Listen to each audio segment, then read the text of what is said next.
Bom dia, que a graça e a paz do nosso Senhor Jesus esteja com todos vós, amados irmãos, amigos, você que me ouve. Hoje nós iremos meditar na palavra do Senhor. A mensagem está no Salmo de número 62, então eu convido você a abrir a sua Bíblia no Salmo de número 62. Assim diz a palavra do Senhor: somente em Deus, ó minha alma, espera silenciosa, dele vem a minha salvação. Só ele é a minha rocha e a minha salvação e o meu alto refúgio. Não serei muito abalado. Até quando acometereis vós a um homem, todos vós, para o derribardes, como se fosse uma parede pendida ou um muro prestes a cair? Só pensam em derribá-lo da sua dignidade. Na mentira se comprazem, de boca bendizem, porém no interior maldizem. Somente em Deus, ó minha alma, espera silenciosa, porque dele vem a minha esperança. Só ele é a minha rocha e a minha salvação, e o meu alto refúgio. Não serei jamais abalado. De Deus dependem a minha salvação e a minha glória. Estão em Deus a minha forte rocha e o meu refúgio. Confiai nele, ó povo, em todo o tempo. Derramai perante ele o vosso coração. Deus é o nosso refúgio. Somente vaidade são os homens plebeus, falsidade os de fina estirpe. Pesados em balança, eles juntos são mais leves que a vaidade. Não confieis naquilo que extorquis, nem vos vanglorieis na rapina. Se as vossas riquezas prosperam, não ponhais nelas o coração.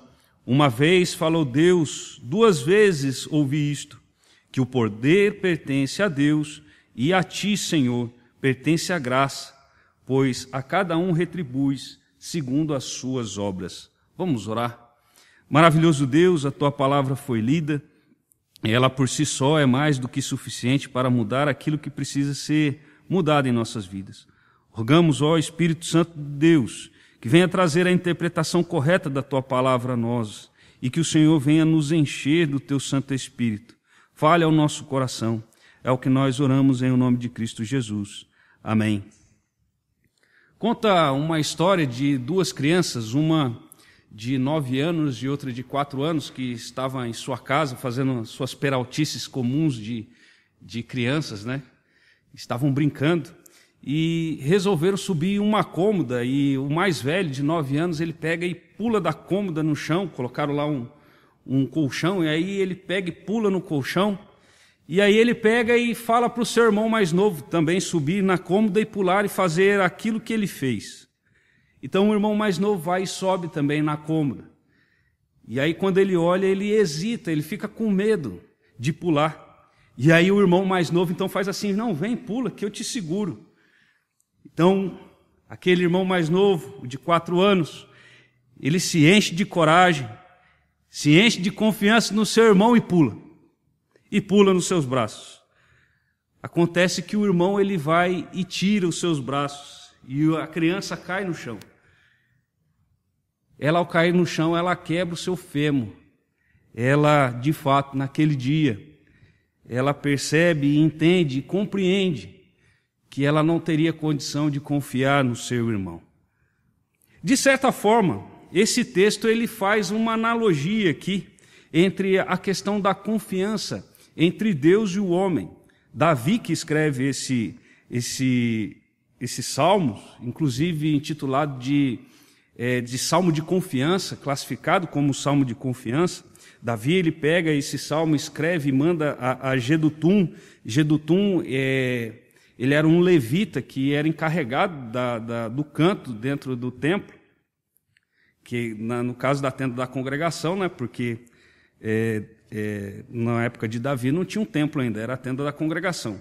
Então Jedutum era o responsável, o levita responsável pela música, pelo canto dentro ali da tenda da congregação. Então ele pega e escreve aqui justamente falando a respeito da confiança, contrastando a confiança sobre o homem e a questão da confiança em Deus. E diante disso, Então eu gostaria de propor o seguinte tema para essa mensagem: por que devemos confiar em Deus? Aqui o texto ele nos mostra pelo menos 3 partes bem claras. A primeira vai do versículo 1 até o versículo 4, em que por que devemos confiar em Deus? E aqui o próprio texto ele nos mostra porque o homem não é confiável. Devemos confiar em Deus porque o homem não é confiável. Vemos também aqui do versículo 5 até o versículo de número 8, uma segunda parte, que coloquei aqui como por que devemos confiar em Deus. Porque só em Deus há salvação. E por último, no versículo de número 9 até o versículo de número 12, nós vemos aqui essa última parte que diz por que devemos confiar em Deus. Porque a Deus pertence o poder, a fidelidade e a justiça. Então vejamos aqui sobre por que devemos confiar em Deus. Esse salmo, algo de salutar importância para nós, é que ele tem um estribilho, que seria como um refrão ou um coro, algo que repete. Justamente aqui no versículo de número 1 e 2, ele fala: somente em Deus, ó minha alma, espera silenciosa, dele vem a minha salvação. Só ele é a minha rocha, é a minha salvação e o meu alto refúgio, não serei muito abalado. É repetida essa parte no versículo de número 5 e 6, que diz: somente em Deus, ó minha alma, espera silenciosa, porque dele vem a minha esperança. Só ele é a minha rocha, é a minha salvação e o meu alto refúgio, não serei jamais abalado. Então, há essa repetição. Isso aqui nos mostra qual é o foco principal do Salmo. O foco principal do Salmo é justamente falar sobre a questão da confiança que o homem deve ter em Deus, porque ele é a rocha, ele é a salvação, só ele é o alto refúgio. E somente aquele que confia em Deus e confia plenamente em Deus, ele não será abalado. E a ideia de abalado é justamente não hesitar. O homem que confia plenamente em Deus, que coloca em Deus toda a sua ansiedade, que coloca em Deus toda a sua confiança, ele não hesita. Isso que o texto, a parte principal do texto quer dizer. O homem que confia em Deus, ele não hesita. E aqui, vemos então no versículo 1 até o versículo 4 sobre o homem, ele não é um ser confiável. E aqui diz o versículo de número 3 e 4, até quando acometereis vós a um homem, todos vós? Aqui ele fala de uma forma bem genérica, Davi, todos vós, falando de uma forma geral com relação ao homem, para o derribares, como se fosse uma parede pendida, ou um muro prestes a cair. A ideia de parede pendida é como se fosse uma parede que caiu no chão e estava esparramada no chão. Ela estava lá, toda esparramada no chão, como uma parede que caiu. E ainda ele fala que esses homens, eles levantam contra as pessoas, como se fosse um muro prestes a cair, um muro que está balançando, o muro que está quase caindo. E ele está quase caindo, e a ideia ali é que o homem está empurrando mais ainda, para que caia mesmo. Então, essa aqui é o que Davi ele fala a respeito do homem. O homem não é confiável. O homem não é confiável. E, amados, o quanto isso fala aos nossos corações. Por exemplo, em Jeremias, capítulo de número 17, ele fala algo muito importante sobre a questão da confiança. O capítulo de número 17, versículo de número 5, diz assim: assim diz o Senhor, maldito o homem que confia no homem, faz da carne mortal o seu braço e aparta o seu coração do Senhor. Ele diz que é maldito o homem que confia em outro homem. E aí, no versículo de número 7 do próprio Jeremias 17 diz assim: bendito o homem que confia no Senhor e cuja esperança é o Senhor. Então ele está dizendo o quê? Que o homem, ele é bendito quando ele confia no Senhor. E ele confia somente no Senhor. Há tempos atrás, eu, por exemplo, ouvia de meu pai e de outras pessoas que quando ia fazer algum negócio ou qualquer coisa, falava muito no cabelo do bigode, que era a questão de um sinal de confiança. As pessoas não precisavam assinar contratos ou outras coisas. Ele deu a palavra, o fio do bigode valia mais do que tudo, era só honra. Mas o homem, ele sempre foi falho, em todas as eras, porque ele é pecador. Quantas vezes a gente se decepciona com pessoas? A gente pensa, olha, eu confiei em tal pessoa e agora ela pega e faz isso contra mim. O homem, ele é falho. O homem é falho justamente porque ele é pecador. Nós não devemos confiar, como diz, colocar a mão no fogo, nem mesmo por nós mesmos. Quando ele fala não confieis no homem, quer dizer não confie em você mesmo. Ô irmãos, o Paulo mesmo diz lá em Romanos, aquilo que eu quero fazer eu não faço, mas aquilo que eu não quero fazer eu faço, que é com relação à questão, por exemplo, do pecado. Eu quero ser santo, eu não quero pecar, mas eu acabo pecando. Então o homem, nem nós mesmos, podemos confiar em nós mesmos.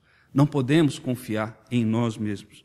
Mas muitos colocam a sua confiança no homem. Está doente? Eu confio, por exemplo, no remédio, que o remédio ele vai me trazer a cura.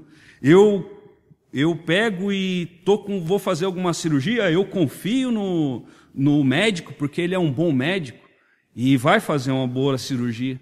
Muitos colocam o seu coração, a sua confiança no homem, mas o homem ele é falho. E o salmista aqui, ele faz justamente esse contraponto, falando que nós não devemos colocar a nossa confiança no homem, porque o homem não é confiável. Isso significa o quê? Que nem você e nem eu somos confiáveis.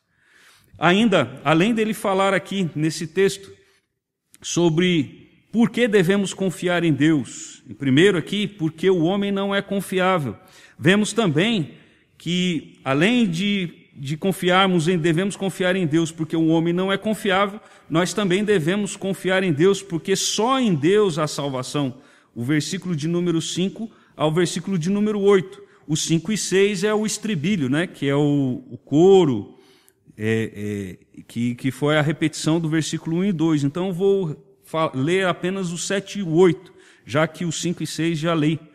De Deus dependem a minha salvação e a minha glória. Estão em Deus a minha forte rocha e o meu refúgio. Confiai nele, ó povo, em todo o tempo. Derramai perante ele o vosso coração. Deus é o nosso refúgio. Aqui, então, Davi ele pega e esclarece novamente ao povo, chamando a atenção do povo, confiai nele. Parece que vós não estão confiando nele. Confiai nele, povo, confiai nele, como diz o versículo de número 8. Ele diz aqui que somente em Deus dependem a salvação. A nossa salvação não está em nenhum outro lugar a não ser em Deus. Aqui só Deus ele pode salvar o homem. E Deus ele resolve isso quando ele manda o seu Filho, Cristo Jesus, para morrer por cada um dos nossos pecados. Morrer pelos pecados que nós herdamos de Adão e os pecados que nós cometemos. Ele é aquele que resolve a nossa situação de desespero, a nossa situação de falta de esperança. É somente ele é a salvação. Tudo bem que o texto aqui, quando ele fala sobre salvação, ainda é algo embrionário ainda. No Velho Testamento, não tem essa conotação toda de salvação como nós temos hoje sobre questão de vida eterna. A salvação aqui ela tinha mais relação com o fato de Deus nos livrar das dificuldades, seja de uma perseguição. E Davi, ele viu isso muito em sua vida. Em toda a história de Davi, ele pôde sentir ali Deus sendo o seu refúgio, Deus guardando ele de tantos momentos, livrando ele das mãos de Saul, livrando ele das mãos dos filisteus, livrando ele das mãos dos inimigos dele, do seu próprio filho. Quando fala em confiar no homem, olha, o seu próprio filho tomou o seu lugar no trono. Somente ele, a ele pertence a salvação e nenhum outro. Muitos procuram a salvação em igrejas, muitos procuram a salvação em religião. A palavra de Deus diz que a salvação está em Deus. A religião, a igreja deveria levar a pessoa a crer em Deus, no Deus verdadeiro, no Deus bíblico. Mas muitos vão à igreja achando que a igreja traz salvação, achando que a religião, eu vou encontrar salvação na religião. E nós vemos que aqui ele não fala que está na religião a salvação. Ele não diz que está na igreja a salvação. Ele diz que está em Deus a salvação. É certo que a igreja, ele é um lugar onde que estão os salvos de Deus. A igreja faz parte do corpo de Cristo, como nós vemos na própria palavra dele. Mas não é o corpo de Cristo que salva. Quem salva é o próprio Deus. Não é o corpo que salva. O corpo é apenas a questão da comunhão, de você ser inserido, e isso é extremamente importante. Se você acha que você pode ser um desigrejado, por exemplo, não seja um desigrejado. Esteja em comunhão. Estamos em dificuldades com relação à pandemia, cada um no seu lar, né? E temos essa dificuldade da aproximação, dessa comunhão mais próxima uns dos outros, mas nós não devemos nos afastar da igreja. A igreja é o corpo de Cristo, mas não é ela que nos traz salvação. A salvação pertence ao Senhor. Somente Deus pode. E não é qualquer Deus. Muitos acham que, olha, Deus só existe um, então o mesmo Deus das outras religiões é o nosso Deus. Não é. O Deus que salva é o Deus que a Bíblia fala. Não é qualquer Deus. É o Deus que a Bíblia aponta. É Yahvé, Ele que deu o seu Filho. Não foi qualquer Deus. Dizer que só existe um Deus é uma grande verdade. Mas será que esse Deus que você fala que é um só é o Deus verdadeiro? Será que é o Deus verdadeiro da palavra? Somente através da palavra de Deus nós podemos conhecer esse Deus. Podemos conhecer sobre o seu caráter. Somente através da sua palavra. E a Ele pertence a salvação. Se nós crermos nesse Deus, entregarmos a nossa vida a esse Deus que veio e encarnou no nosso meio, que morreu e ressuscitou para que tivéssemos vida. Se você crer nele, você tem a salvação. Não é o fato de você participar de uma igreja ou você ser religioso. Somente nele, somente a ele pertence a salvação. E o salmista, ele reconhece isso e ele exclama aqui: de Deus depende a minha salvação e a minha glória. Sem Deus nós não temos glória. A glória pertence ao Senhor e ela, de certa forma, é nos passada através da conversão. Parte da glória de Deus nos é concedida, o Espírito Santo nos habita. Somente depende dele a minha salvação e a minha glória. E ainda, nós vemos que além de devemos confiar em Deus, porque o homem não é confiável, também porque só em Deus há salvação, vemos por último que devemos confiar em Deus, porque a Deus pertence o poder, a fidelidade e a justiça. Versículo 9 até o versículo de número 12. Assim diz: somente vaidade são os homens plebeus, falsidade e os de fina estipe, pesados em balança, eles juntos são mais leves que a vaidade. Não confieis naquilo que extorquis, nem vos vanglorieis na rapina. Se as vossas riquezas prosperam, não ponhais nelas o coração. Uma vez falou Deus, 2 vezes ouvi isto, que o poder pertence a Deus, e a ti, Senhor, pertence a graça, pois a cada um retribuis segundo as suas obras. Novamente aqui ele faz um contraponto entre o homem e Deus. Ele mostra que o homem, ele por si só, apesar dele ser imagem e semelhança de Deus, ele ser o que de melhor Deus criou. Não existe nenhum outro ser além do ser humano que foi criado à imagem e semelhança de Deus. Mas ele quer dizer aqui que por si só o homem não vale muito por si só.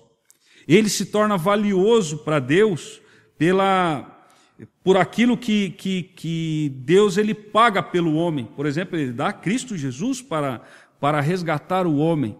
E nesse aspecto o homem ele é valioso. Mas por si só aqui diz que tanto os plebeus como os ricos, tanto os pobres quanto os ricos, pesados numa balança, eles juntos são mais leves que a vaidade. A própria vaidade é considerada como um nada, a própria vaidade. Então nós, por nós mesmos, nós não valemos muito, mas para Deus nós somos extremamente valiosos. Afinal, Ele deu o próprio Filho. Ele deu o próprio Filho. A alma do homem, como diz o Salmo, ela é valiosíssima. Não existe nenhum ouro, nada que possa pagar. Mas a confiança no homem, aqui, ela de nada vale. Ele ainda cita aqui a respeito de que muitos confiam nas suas riquezas, confiam naquilo que possui. Alguns, inclusive, adquirem através da extorsão, através do roubo, através, seja de uma forma iníqua.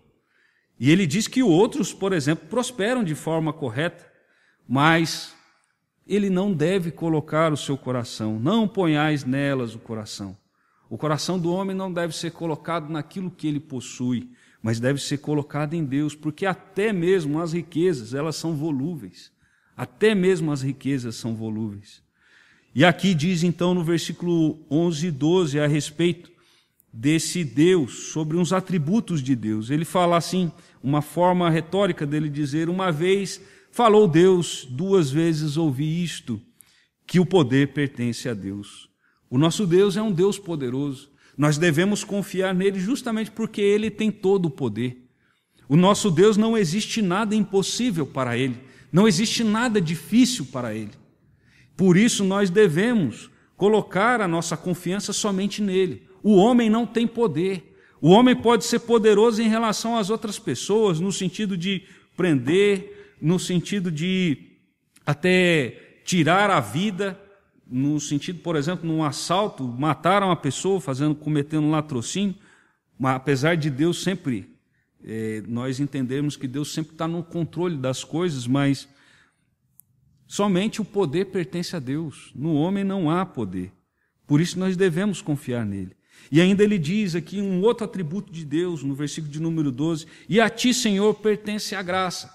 A ideia aqui de graça é uma ideia também levada para misericórdia, que também é levada para a fidelidade.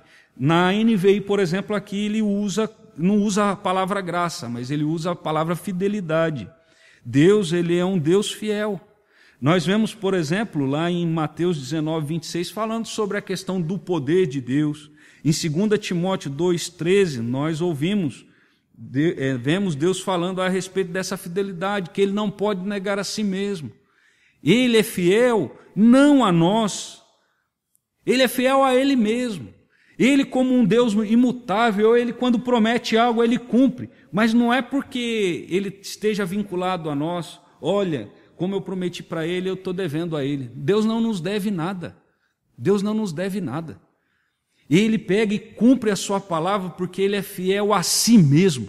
Ele é fiel a ele mesmo. Ele não pode negar a si mesmo. Ele não pode mudar o seu pensamento. Ele é um Deus imutável. E pelo fato dele ser imutável, ele é fiel. E é fiel principalmente a si mesmo. Ele não pode negar a si mesmo. E ainda aqui vemos esse último atributo que o texto fala, pois a cada um retribui segundo as suas obras. Aqui está o aspecto da justiça de Deus. Deus é um Deus justo e ele vai cobrar cada uma das pessoas os seus atos, cada um dos seus atos. Ele, quando nós falamos a respeito, por exemplo, da salvação que Jesus foi e morreu, ali ele estava cumprindo a justiça de Deus, sim. Nós não seremos salvos no sentido de que será apagada os nossos pecados, simplesmente porque Deus olhou para nós e falou assim, olha, eu amei você, então assim, a sua dívida está paga. Não, a nossa dívida foi paga por Cristo ali na cruz do Calvário. Todos os nossos pecados foram pagos por Cristo ali. Ali Deus derramou a justiça dele. E Deus aqui, ele é um Deus de justiça. Ele vai retribuir a cada um segundo as suas obras. Vemos aqui ele falando a respeito do homem que está ali tentando derribar o outro, como diz o versículo 3 e 4. E no final, então, ele diz, olha, Deus vai retribuir cada um segundo as suas obras. Vimos hoje a respeito da confiança que devemos ter em Deus. Por que nós devemos confiar em Deus? Vimos que devemos confiar em Deus porque o homem não é confiável. Vimos também porque só em Deus há salvação. E vimos por último que porque a Deus pertence o poder, a fidelidade e a justiça. Que Deus esteja abençoando a sua vida, que Deus abençoe a sua vida, que você de fato venha a entender e compreender, como o salmista Davi, que devemos confiar plenamente no nosso Deus. É certo que alguns até falham a respeito da confiança e acaba sendo abalado. Nós vemos várias pessoas na Bíblia, de certa forma elas cambaleando na sua confiança. Por exemplo, vemos Elias ali depois do evento com os profetas de Baal. De certa forma, a sua confiança ali, ela meio que abalando, Senhor, sobrou somente eu dos servos do Senhor, justamente por uma visão errada das coisas. E Deus mostra, não, você está com a visão errada. Você está com a visão errada. Eu separei homens aí. Tem um remanescente fiel. Muitas vezes abalamos justamente porque temos dificuldades, por vezes, em nossa fé. Se nós confiarmos plenamente no Senhor, colocarmos nele, Senhor, o Senhor está cuidando da minha vida. O Senhor não me promete, por exemplo, que eu não terei doenças. O Senhor não promete para mim de que eu vou viver eternamente aqui na terra, sem morrer. Um dia nós iremos, se Cristo não voltar antes, nós iremos morrer. Nós iremos morrer e iremos ressuscitar com Cristo. Isso é fato. Mas Deus, ele, por exemplo, não nos promete que nós não iremos adoecer. Deus não nos promete, por exemplo, que nós não iremos morrer aqui nessa terra, que não haverá essa separação. Deus não nos promete isso. Mas Ele nos promete estar sempre conosco. Sempre conosco. Se você acha que crer, que esperar no Senhor, colocar a sua confiança no Senhor, quer dizer que você jamais irá adoecer, você está enganado. Não é isso que o texto ele quer dizer. Se você acha que confiar no Senhor significa que, olha, se eu ficar doente, eu não vou morrer. Não é isso que ele está querendo dizer. Ele está querendo dizer que ele estará com você. Ele estará com você nas piores situações da sua vida, justamente sendo o seu refúgio. Estará mostrando para você quais seriam os propósitos dele para a sua vida, naquilo que você estiver passando. Por isso nós devemos confiar somente nele, porque ele governa todas as coisas e ele sabe o que nós precisamos. Que Deus derrame da sua graça sobre a vida de cada um, que você possa confiar plenamente no Senhor, porque não o homem nós não podemos confiar, nem em mim, nem em você. Vamos orar mais uma vez? Maravilhoso Deus, nós agradecemos ao Senhor pela Tua palavra, agradecemos ao Pai porque o Senhor é um Deus totalmente, que devemos depositar totalmente a nossa confiança, ó Pai. Porque ninguém é poderoso como o Senhor, ninguém é fiel como o Senhor, e ninguém é justo como o Senhor. O Senhor tem tantos atributos, ó Pai, e falta, ó Deus, esses atributos aos homens. Ó Deus, o homem é falho, que coloquemos cada dia mais a nossa confiança no Senhor, esperando que o Senhor estará conosco, e que o Senhor, como a própria palavra diz a respeito de Cristo, que era um homem de dores, que sabe o que é padecer. Ele sabe o que precisamos. Ele também sentiu na pele as dificuldades. Ele sabe o que é padecer. Derrama assim, ó Deus, da Tua bênção sobre nós. Fale aos nossos corações e que o Senhor aplique de forma, ó Deus, concreta em nossas vidas a Tua palavra, de forma, ó Pai, que sejamos diferentes, venhamos a encarar, ó Deus, as coisas segundo a visão espiritual que o Senhor requer de nós. É o que nós oramos em nome de Cristo Jesus. Amém.